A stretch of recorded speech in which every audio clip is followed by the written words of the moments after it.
नमस्कार, कैसे हैं आप सभी? अच्छे होंगे। तो शुरू करते हैं हमारी क्लास को। उपनिवेश भारत को लेकर हम बात कर रहे हैं। कोई भी राष्ट्र उपनिवेश कब बनता है? एक क्वेश्चन था जिसका आंसर हम दे देते हैं। उपनिवेश शब्द क्या होता है? सबसे पहले तो आप देखिए कि उपनिवेश क्या हो सकता है और आप किस प्रकार इसका आंसर दे सकते हो। पहले तो आप सोच लीजिए, फिर अगर कमेंट करना चाहे तो कमेंट कर दीजिए, वीडियो को रोक के फिर हम बताते हैं। उपनिवेश होता है कोई भी राष्ट्र हो, जैसे हमारा देश भारत हो गया 1947 से पहले और 1600 के बाद, इस बीच में अंग्रेजों का उपनिवेश रहा है। तो अंग्रेजों ने भारत को उपनिवेश कैसे बनाया? अंग्रेजों ने भारत को उपनिवेश जब बनाया तो भारत के व्यापार पर अपना कब्जा कर लिया, किसानों पर अपना कब्जा कर लिया, जुलाहों पर अपना कब्जा कर लिया। जुलाहों मतलब होता है कि कारीगर बढ़ई, तो जो बढ़ई थे उन पे अपना कब्जा कर लिया।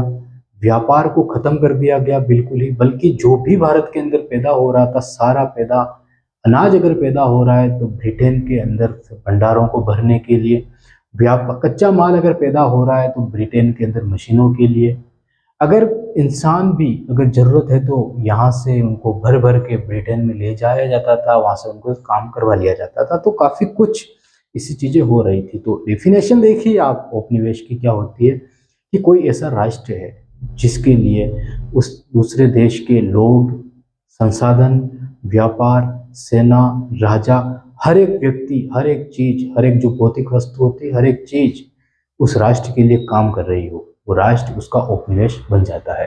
तो यही होती है डेफिनेशन। ठीक है, गुलामों से काफ़ी अलग है। गुलाम तो होते हैं जिनको खरीद लिया जाता है या काम करवा लिया जाता है, वापस छोड़ दिया जाता था। लेकिन उपनिवेश राष्ट्र जिसके अंदर बहुत बड़ी चीज़ें आती हैं, जिसमें राजा भी शामिल हो गए, अंग्रेजों के अधीन थे, जिनमें भारत की सारी जनता शामिल हो गई, भारत के सारे कारीगर शामिल हो गए, भारत के सारे शिक्षित वर्ग शामिल हो गया। तो सब कुछ एक राष्ट्र को मतलब पूरी तरीके से गुलाम बना दिया गया, पूरी तरीके से उपनिवेश बना दिया गया, जिसमें हर एक चीज़, हर एक वस्तु अंग्रेजों के लिए काम कर रही थी।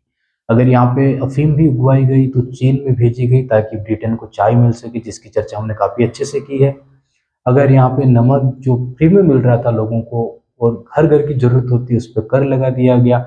और किसके द्वारा? अंग्रेजों के द्वारा, जबकि अंग्रेजों का तो इस देश में कुछ था ही नहीं, फिर भी बाहरी शक्ति ने कर लगाया। तो ये होता है उपनिवेश और ये होती है उपनिवेश राष्ट्रों की पावर। अब आगे बढ़ते हैं हम। हमारा पॉइंट आज का जो है, इतना सब कुछ हमने पढ़ा है तो हमारा पॉइंट यही होना चाहिए, हस्तशिल्प का पतन, भारत के हस्तशिल्प का पतन। पॉइंट ये बनाया है हमने, इसलिए बनाया है ताकि आपको अच्छे से पता चल जाए। हेडिंग जो डालना वो भारत उपनिवेश, भारत की हम बात कर रहे हैं, लगभग 1600-1700 से लगाकर हमने 1947 तक जाना है। तो हस्तशिल्प का पतन कैसे हुआ, तो एक बार हम रिवाइज करते हैं। अगर आपने पिछली क्लास नहीं देखी तो आपको क्लास अच्छे से समझ आ जाएगी, फिर बाद में एक बार रिवाइज कर लेंगे। तो देखो, 1700 के बाद अंग्रेज आते हैं, नवाबों को हराते हैं, उनको अधीन करते हैं और जमीन पे कब्जा कर लेते हैं। जमीन पे कब्जा करने के बाद नवाब का सारा पैसा अपने पास रख लेते हैं। जो किसान होते हैं उनसे लगान लेना शुरू कर देते हैं। कौन ले रहा है? अंग्रेज। लेकिन अंग्रेज ये कहते हैं कि हमारी कोई जिम्मेदारी नहीं है, जिम्मेदारी सिर्फ नवाब की होगी, क्योंकि वो अभी भी नवाब है, क्योंकि अंग्रेजों ने उसको नवाब बना रखा था। यहाँ तक क्लियर है। उसके बाद आप चीज़ों को समझिए कि जो बढ़ाई थे, उन बढ़ाइयों से अंग्रेजों ने क्या किया, एक कागज पे लिखवाना शुरू किया कि आप जो भी माल तैयार करोगे उसको कौन खरीदेगा? हम खरीदेंगे। और वो कौन खरीदेंगे? तो अंग्रेजी, जो ब्रिटेन के जो बढ़ई हुआ करते थे, अंग्रेजों ने बढ़ई बना दिए, वही बढ़ई उन व्यापारियों से खरीदते थे। और पहले ही मतलब कपड़ा तैयार नहीं हो रहा उससे पहले ही लिखवा लिया जाता था कि जो भी कपड़ा तैयार किया जाएगा वो हम ही खरीदेंगे। तो वहाँ पे बढ़ाइयों की मजबूरी हो गई कि वो लोग किसी दूसरी कंपनी को सामान नहीं बेच सकते थे। तो सिंपल सी बात है कि सारा सामान बढ़ाइयों के पास जाएगा। कौन से बढ़ाई? तो इंग्लिश बढ़ाई। फिर आगे देखिए कि वही बढ़ाई माल को ब्रिटेन में लेके चले जाएंगे। और यहाँ पे नहीं रुके अंग्रेज, आगे जब बढ़े उन्होंने, तो आगे जो उन्होंने प्रोसेस की थी तो हम समझ लेते हैं कि जो भारतीय कपड़ा था और एक ब्रिटिश कपड़ा, एक ब्रिटिश कपड़ा था, एक भारतीय कपड़ा था। आप सोचिए, खुद ही सोचिए कि जो भारतीय कपड़ा था, भारत में मशीनें तो है नहीं, तो कपड़ा जो बनाया जा रहा था वो हाथ से बनाया जा रहा था। और हाथ का सीधा संपर्क होता है हस्तशिल्प से। हस्त का मतलब हाथ, तो हाथ से बनाया जा रहा था। ब्रिटेन का कपड़ा जो था वो मशीन का कपड़ा था। पहली दिक्कत बात तो ये हो गई, जो भारतीय कपड़ा हाथ से बनाया जा रहा था तो कपड़ा महंगा ही बनेगा। हाथ से बनाई गई चीजें महंगी ही होती है। अगर महंगी नहीं होती, हाथ से बनाई गई चीजें सस्ती होती, तो आज हमारा देश दुनिया में सबसे ऊपर होता, क्योंकि हमारे देश के अंदर जो सेकंड सेक्टर है, प्राइमरी सेक्टर होता है, फिर सेकंड सेक्टर होता है, फिर थर्ड सेक्टर होता है। तो सेकंड सेक्टर है वो आज भी कमज़ोर है। तो चीज़ें महंगी, आज भी कोई ऐसी चीज़ हमारे देश के अंदर बनती है तो वो चीज़ पहले ही महंगी होती है, तो दूसरे देश उसको खरीदना कम ही पसंद करते हैं। ठीक है, यही होता है। तो यहाँ पे मशीनों के से बन रही है चीज़ें, तो ये चीज़ें क्या होगी, सस्ती होगी चीज़ें। ये सारे एग्जाम्पल इस लाइन को कवर करेंगे। ठीक है, तो ध्यान से इस चीज़ को देखना। भारतीय चीज़ें जो है, हाथ से कपड़ा बन रहा है, कपड़ा यहाँ पे लिख देते हैं कपड़ा। ठीक है, हाथ से बनाया जा रहा है, कपड़ा महंगा होगा। मशीन से बनाया जा रहा है, कपड़ा सस्ता होगा। ठीक है, पहली चीज तो ये कंप्लीट हो गई हमारी। दूसरी चीज, हाथ से कपड़ा बनाया जा रहा है। दूसरी चीज, बढ़ाइयों को ददनी प्रथा के तहत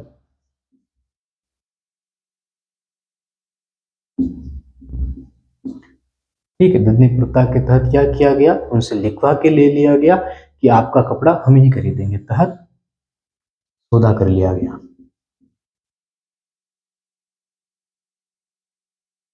यहाँ पे भी ध्यान रखना है, आप ये मत सोचना कि ददनी प्रथा के तहत सौदा किया गया तो उनको पैसे दे दिए गए। 1 रुपया नहीं दिया जाता था, दिया भी जाता था तो काफी कम दिया जाता था और लगान के रूप में वापस वसूल लिया जाता था। अब आप सोचोगे कि लगान के रूप में कैसे वसूला जा रहा है, तो ये लोग लगान नहीं दे रहे हैं, बढ़ाई जो थे ये लोग लगान नहीं दे रहे हैं, लेकिन इनका जो परिवार है, ये मान लो कि अभी हम आगे ढाका की बात करेंगे, आपको एग्जाम्पल देंगे कि ढाका में क्या हुआ था। तो मान लो कि कोई बढ़ाई है, ढाका के अंदर काम कर रहा है, जो बांग्लादेश का भी राजधानी है ढाका, जो वहाँ पे कोई भी व्यक्ति काम कर रहा है, वो वहां से पैसे कमा के भेजेगा तो अपने परिवार के पास, और जब अपने परिवार के पास पैसे भेजेगा तो क्या उसका पूरा परिवार ही बढ़ाई है क्या? नहीं, उसके परिवार में काफी सारे लोग वैसे होंगे जो खेती कर रहे होंगे उस दौर में। ठीक है, तो इसके तहत सौदा किया गया और सौदा कर लिया गया कि आपको पैसे मिल जाएंगे, और नहीं देते थे पैसे, सौदा हो जाता था, इसीलिए तो इन लोगों ने अपने अंगूठे काट दिए थे। ठीक है, तो ये ददनी प्रथा के तहत सौदा हो गया। और जो कपड़ा महंगा था, अब आप सोचिए यहाँ पे, जो कपड़ा पहले ही महंगा है, इसको अगर ब्रिटेन में भेजा जाएगा, कहाँ पे भेजा जाएगा, ब्रिटेन के अंदर इसको भेजा जाएगा, तो मुझे बताओ ब्रिटेन के लोग सस्ता कपड़ा खरीदना पसंद करेंगे या महंगा कपड़ा खरीदना पसंद करेंगे? वो लोग सस्ता कपड़ा खरीदना पसंद करेंगे। कारण क्या है? कारण ये है कि कच्चा माल जो भारत के अंदर तैयार हो रहा था,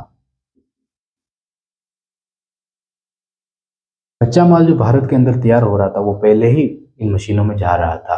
मतलब भारत का कच्चा माल पहले ही इंग्लैंड पहुंच रहा था इन मशीनों में, और मशीनों के द्वारा इसी यही कपड़ा जो हाथ से बनाया जा रहा है, यही कपड़ा मशीनों से बन रहा था। तो जो भौतिक वस्तु थी, जो कपास थी, जो सूती थी, वो तो ज्ञान ये और ये एक ही है, तो कोई फर्क नहीं था कपड़े के अंदर। तो कच्चा माल पहले ही यहाँ पे पहुंच रहा है, तो आप सोचिए कि भारत की स्थिति फिर क्या होगी। तो ये कारण है जिसके लिए हस्तशिल्प का पतन होता है। तो आप हेडिंग डाल दीजिए हस्तशिल्प का पतन, फिर एक तरफ भारतीय और ब्रिटिश कपड़ा लिखिए।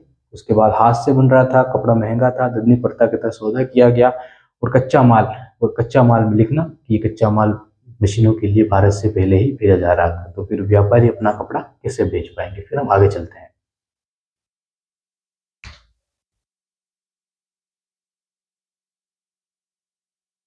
ठीक है बॉस, पॉइंट है ये, बस इसको लिखिए फिर आगे चलते हैं। यही पॉइंट चलेगा अभी तक, बहुत देर तक चलेगा ये पॉइंट।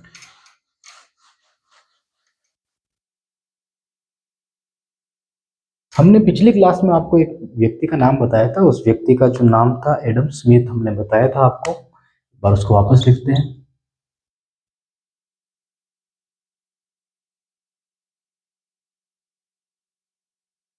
एडम स्मिथ, इसकी जो बुक थी वो थी वेल्थ ऑफ नेशन। ठीक है, हमने बुक का नाम जो सिद्धांत दिया था लिख दिया था, लेकिन एक चीज है इंपॉर्टेंट जो लिखनी है हमको, एडम स्मिथ के बारे में सुनना है यहाँ पे। एडम स्मिथ ने कहा था, खुले बाजार का समर्थन किया था, और इसने कहा था कि जो बाजार होना चाहिए वो बाजार दोनों तरफ से खुला होना चाहिए। कि मतलब किसी देश में अगर कोई व्यक्ति कपड़ा भेज रहा है या व्यापार कर रहा है तो व्यापार टैक्स फ्री हो, और अगर वो देश किसी दूसरे देश में कर रहा है तो भी टैक्स फ्री हो। लेकिन अंग्रेजों की नीतियां यहाँ पे इसके खिलाफ थी। अंग्रेजों ने नाम तो एडम स्मिथ का लिया था, लेकिन जो काम कर रहे थे वो एडम स्मिथ के बिल्कुल विपरीत था। अंग्रेजों ने एक तरफा व्यापार की शुरुआत की थी, एक तरफा व्यापार। इस पॉइंट को आप समझना है, काफी गहराई में है। व्यापार की शुरुआत,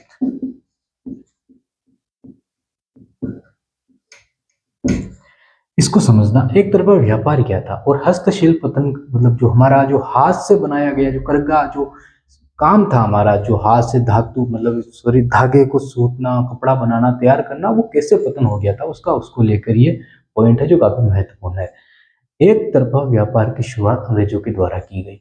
इसका मतलब हुआ कि भारत का जो कपड़ा था चाहे वो हाथ से ही बनाया जा रहा था। इंग्लैंड में कम से कम 10% लोग तो ऐसे होंगे ना जो ये सोच रहे होंगे कि भारत से में तैयार हुआ हाथ का कपड़ा ही हम पहनेंगे, चाहे वो महंगा हो, थोड़ा महंगा हो।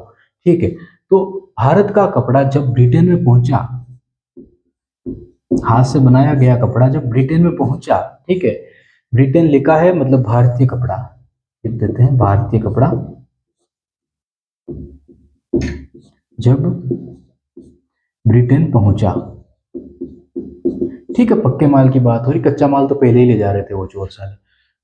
भारतीय कपड़ा जब ब्रिटेन पहुंचा, अब समझना है यहाँ पे, तो भारतीय कपड़ा जब ब्रिटेन पहुंचा तो इस कपड़े के ऊपर ब्रिटेन सरकार ने 70% से 80% का टैक्स लगा दिया। अब ब्रिटेन के अंदर जो व्यक्ति ये सोच रहा था कि भारतीय कपड़ा चाहे थोड़ा महंगा हो हम पहनेंगे, वो 70% 80% टैक्स दे के कपड़ा पहनेगा क्या? आप कहोगे ये नहीं पहनेगा। इतना टैक्स लगा दिया गया, मतलब कि 100 रुपए का कपड़ा है तो वो ब्रिटेन के अंदर 180 रुपए में बिक रहा था। उसी जगह ब्रिटेन का कपड़ा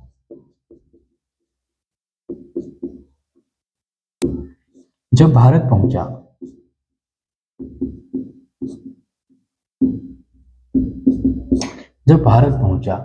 तो ये कपड़ा मशीनों के द्वारा तैयार हो रहा था, जिसका पॉइंट अभी हमने आपको बताया, मशीनों के द्वारा तैयार हो रहा था।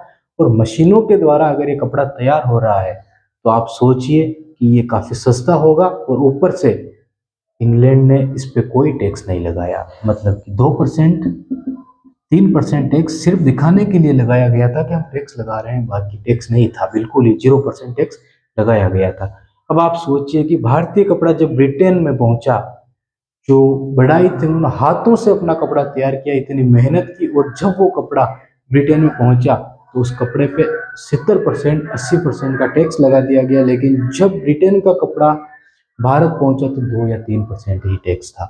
तो यहाँ से शुरू हुई हस्तशिल्प का पतन, यहाँ से शुरू हुआ। ये दोनों आप सोचिए, क्या एक तरफा व्यापार नहीं हुआ क्या ये? अगर दोनों तरफा व्यापार होता तो दोनों तरफ बराबर टैक्स होता। यहाँ पे भी 70% टैक्स अगर लगा दिया जाता ब्रिटेन के कपड़ों के ऊपर, तो आप सोचिए अगर 70% टैक्स लगा देता तो भारतीय कपड़ा बिकता। लेकिन भारतीय बाजारों के अंदर मशीन से बना काफी सस्ता कपड़ा बिकने लगा, लेकिन बढ़ाइयों का कपड़ा नहीं बिकने लगा। ये दोनों लाइनें लिख के फिर आगे चलते हैं। ठीक है, आगे चलते हैं। अब इसी पॉइंट को आगे बढ़ाते हैं थोड़ा और अच्छे से गहराई से इसको समझते हैं। अब देखना है यहाँ पे ये दोनों पॉइंट हो गए। अब इसका नतीजा क्या हुआ वो देखना। 1834 में 1834 में, और ये हम नहीं कह रहे हैं, ब्रिटिश अधिकारी था, उसका कथन अभी आपको हम लिखेंगे और बताएंगे। उसने कहा था ये बात 1834 आते आते भारतीय भारतीय कपड़ा उद्योग पूरी तरह से बर्बाद हो गया।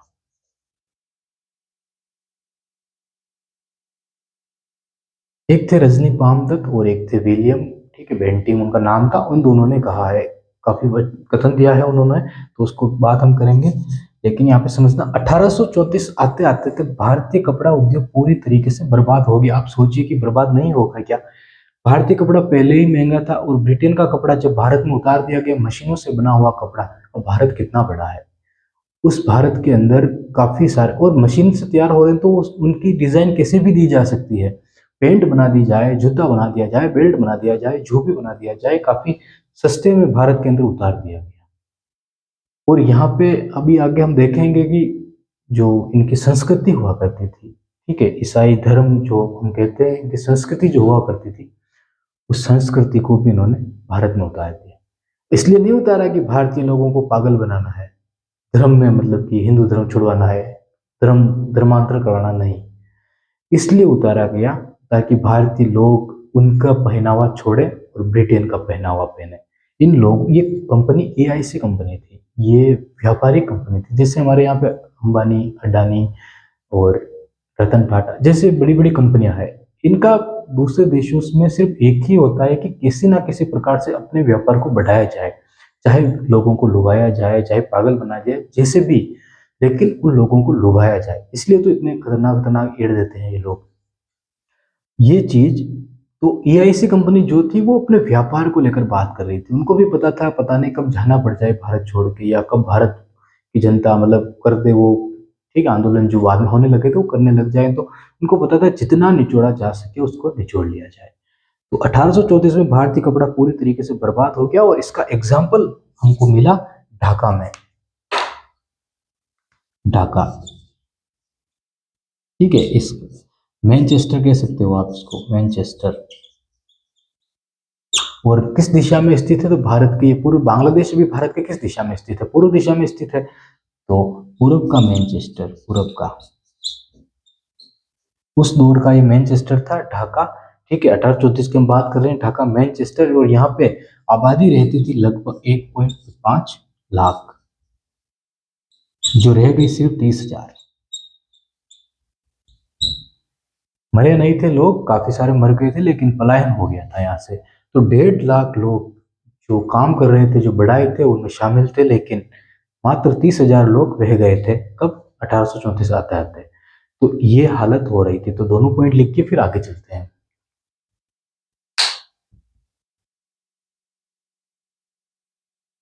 ठीक है, छोटा पॉइंट लिख लिया होगा, अब देखना आगे। हस्तशिल्प का पतन। जो राष्ट्र, आप यहाँ पे सोचना कि हमारा देश भारत 18वीं शताब्दी जब थी, तो उस 18वीं शताब्दी के अंदर आप चीन को देखा होगा, चीन का मैप आपने देखा होगा। भारत और चीन को अगर मिलाएं तो भारत काफी छोटा रह जाता है, चीन का हिस्सा काफी बड़ा रह जाता है। आप ये कहोगे कि, हम ये कहें कि चीन हमारी जो पूरी दुनिया है, कितने सारे देश हैं, कितनी बड़ी दुनिया है हमारी, तो पूरी दुनिया के अंदर चीन 25% व्यापार करता है, मतलब कि पूरी दुनिया का 25% हिस्सा चीन रखता है। तो आप एक वक्त के लिए सोच सकते हो कि हाँ, ऐसा हो सकता है, क्योंकि चीन का क्षेत्रफल काफी बड़ा है, और हो सकता है कि चीन इतना बड़ा व्यापार करता हो। लेकिन दूसरी जगह आपसे अगर ये कहा जाए कि भारत दुनिया का 25% व्यापार करता है, 25% इकोनॉमी भारत की इकोनॉमी होती है, अगर 100% पूरी दुनिया की मिला लें तो ये सोच सकते हो। तो ये होता था। ये 1834 की हम बात करें, लेकिन 18वीं शताब्दी के पहले, मतलब कि अंग्रेजों के आने से बाद में। लेकिन जब इन्होंने सारे हमले करना शुरू किए, इससे पहले भारत दुनिया का 25% हिस्सा रखता था इकोनॉमी में, 25 हिस्सा रखता था। और 1834 तक भारतीय कपड़ा उद्योग पूरी तरीके से बर्बाद हो जाता है। तो हस्तशिल्प का पतन होता है। तो यहाँ से आपके एग्जाम का सबसे महत्वपूर्ण पॉइंट और सबसे इंपॉर्टेंट पॉइंट जो एग्जाम में पूछा जाता है, उसकी बात करें। लेकिन ये कहानी आपको पहले पता होनी चाहिए थी। अब आगे बढ़ते हैं।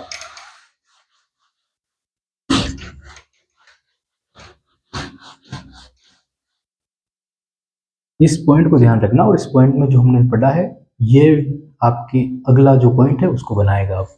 ठीक है, तो हस्तशिल्प का पतन हुआ, और इसी के साथ भारत के अंदर शुरुआत हुई, भारत में भी औद्योगिकीकरण।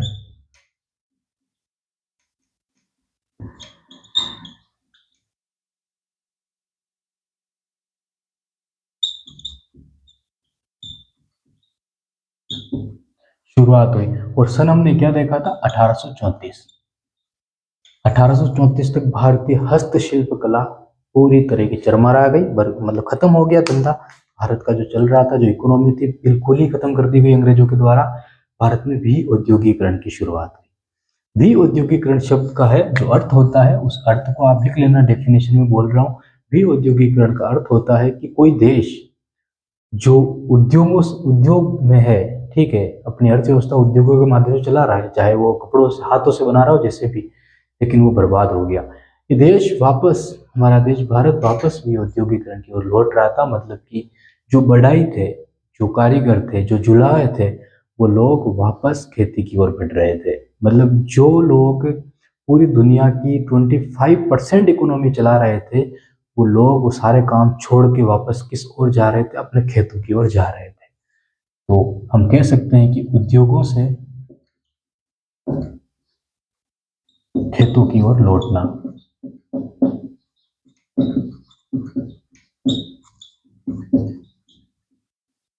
उद्योगों से खेतों की ओर लौटना, और ये भारत में प्रच्छन्न बेरोजगारी की शुरुआत थी। यह भारत में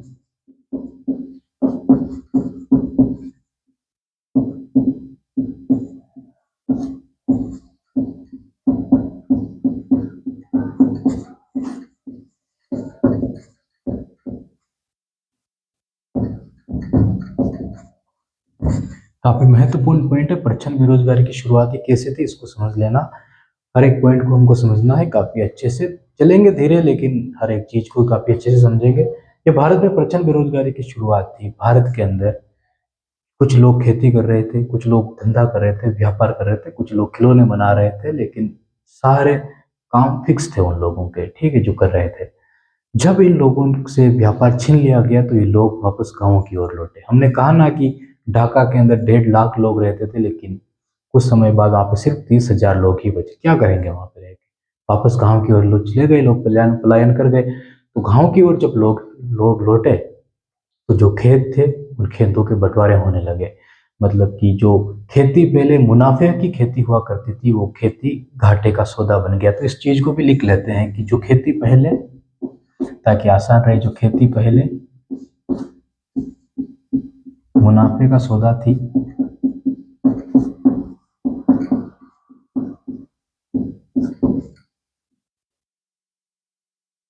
वह अब घाटे का सौदा बन गई।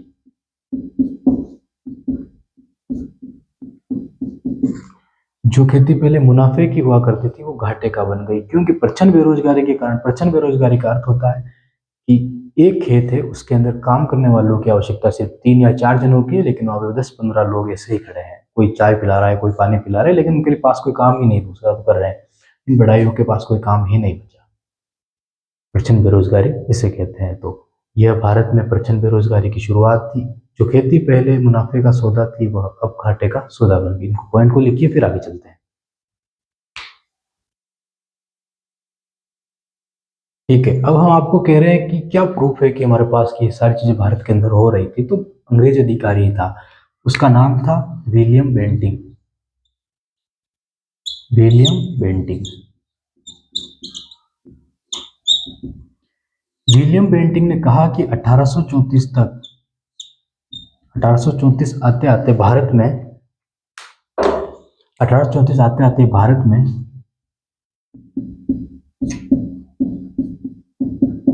में जो, ठीक है, भारत में जो क्या बोलते हैं, मतलब भारत के अंदर जो व्यापार पूरी दुनिया का 25% था, वो व्यापार बर्बाद हो गया पूरी तरीके से। और ऐसी आप लिख सकते हो, ठीक है, पॉइंट बड़ा हो जाएगा, नहीं लिख रहा हूँ, अब मैं बोल रहा हूँ लिखना। भारत में जो देश 25% हिस्सा रखता था दुनिया का, वो देश, ठीक है, भारत लिखना, और फिर क्वेश्चन में भारत लिख देना, फिर चलना। जो देश 25 हिस्सा जो रखता दुनिया का, वो देश की स्थिति 1834 आते आते ऐसी हो गई थी कि सूती कपड़ा सूती कपड़ा और बढ़ाइयों की या बुनकरों की हड्डियां, बढ़ाइयों और बुनकरों की हड्डियां भारतीय मैदानों को सफेद कर रही थी। इतनी लाशें दिखी उसको कि उसने ये बात बोली कि सूती कपड़ा और बढ़ाइयों की हड्डियां भारतीय मैदानों को सफेद कर रही थी। ठीक है, भारतीय मैदानों को सफेद कर रही थी, और ऐसी भयावह स्थिति पहले कभी भी नहीं देखी गई। ठीक है, तो आप इस लाइन से समझ सकते हो कि भारत की स्थिति कैसी थी। और ये कोई भारतीय व्यक्ति नहीं है, ये इंग्लिश व्यक्ति है ये बात कह रहा है। तो इससे हम अंदाजा लगा सकते हैं कि हाँ, ये चीजें सही थी, गलत नहीं थी। उसके बाद इंडिया टुडे के अंदर रजनी पामदत्त नाम था उनका, रजनी पामदत्त। इंडिया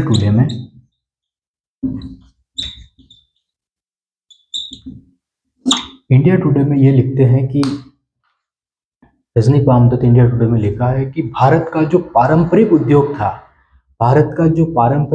था, वो पारंपरिक उद्योग इंग्लैंड ने अपने राष्ट्र की इकोनॉमी को सुधारने के लिए, भारत को एक बाजार बनाने के लिए, भारत का हस्तशिल्प कपड़ा उद्योग बिल्कुल पूरी तरीके से बर्बाद कर दिया। इसको आप अपनी लाइन में लिख सकते हो कि सोच के आराम से लिखना। जो भारत का पहले पारंपरिक उद्योग था, मतलब जो अर्थव्यवस्था भारत की चली आ रही थी, अंग्रेजों ने अपनी, ठीक है, अपना मतलब अपना उद्योग चलाने के लिए, भारत को एक बाजार बनाने के लिए पूरी तरीके से भारतीय अर्थव्यवस्था को खत्म कर दिया। तो ये दोनों पॉइंट लिखिए, ये पॉइंट तो हमने लिख लिया, ये पॉइंट सोच के लिखिए, फिर हम आगे बढ़ते हैं।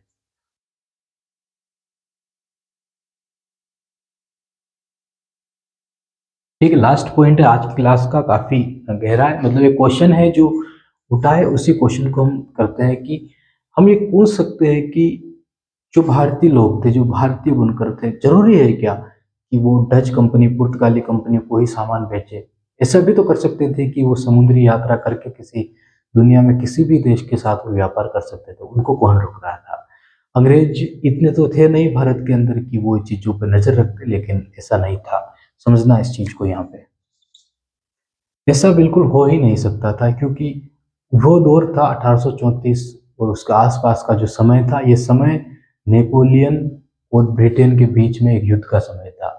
नेपोलियन ने पूरे यूरोप पर घेराबंदी कर रखी थी और ब्रिटेन ने कड़ी नजर रख रखी थी। अगर वहां से कोई भारतीय जहाज या व्यक्ति गुजरता तो उसको देख लिया जाता और वहीं मार दिया जाता। तो एक कारण तो ये था। दूसरा कारण था भारतीयों, ठीक है, और भारतीय राजा जो थे उनके साथ अंग्रेजों की संधियां, एक कारण ये था। और एक कारण था बेदरा और वांडीवास का युद्ध, जो समुद्रों में लड़ा गया और उसमें अंग्रेजों की जीत हुई। तो समुद्र पर पूरी तरीके से अंग्रेजों का शासन चल रहा था, अंग्रेजों का राज था। तो समुद्र जिसका होगा, समुद्र का व्यापार भी उसी का होगा। ये तीन पॉइंट थे जो भारतीय लोगों को विदेशी लोगों के साथ, जो इंग्लिश नहीं थे, उनके साथ व्यापार करने से रोक रहे थे। तो आज की क्लास यही थी। तीनों पॉइंट आपको वापस बोल रहा हूँ, इन पॉइंट को लिखना। और क्वेश्चन ये है कि ऐसा क्या कारण था कि भारतीय लोग सिर्फ अंग्रेजों के साथ व्यापार करना चाह रहे थे? अगर अंग्रेजों का शासन भारत में था तो हर जगह तो नहीं था, वो चाहते तो समुद्रों की यात्रा करके व्यापार कर सकते थे, लेकिन क्यों नहीं कर रहे थे? उसका आंसर ये है, नेपोलियन का और ब्रिटेन के साथ युद्ध होना, और उसमें नेपोलियन ने पूरी तरीके से घेराबंदी कर रखी थी, तो ब्रिटेन ने भी पूरी तरीके से घेराबंदी कर रखी थी। बेदरा वांडीवास का युद्ध जो हुआ था, उस युद्ध में अंग्रेजों की जीत हुई थी और समुद्र पर उनका कब्जा हो गया। और भारतीय लिहाज से अगर हम देखें, भारतीय नजरिए से अगर हम देखें, तो भारत के अंदर अंग्रेजों ने राजाओं के साथ संधि कर रखी थी। और राजा जो होता था वो सबसे बड़ा होता था। राजा ने कह दिया तो राजा ने कह दिया, बस, ठीक है। ये बात होती, तीनों पॉइंट है। 1813 से लगा के लिख लेते हैं, 1813 से लगा के 1850 तक अंग्रेजों के इन नीतियों के कारण 10 लाख लोग मारे गए थे।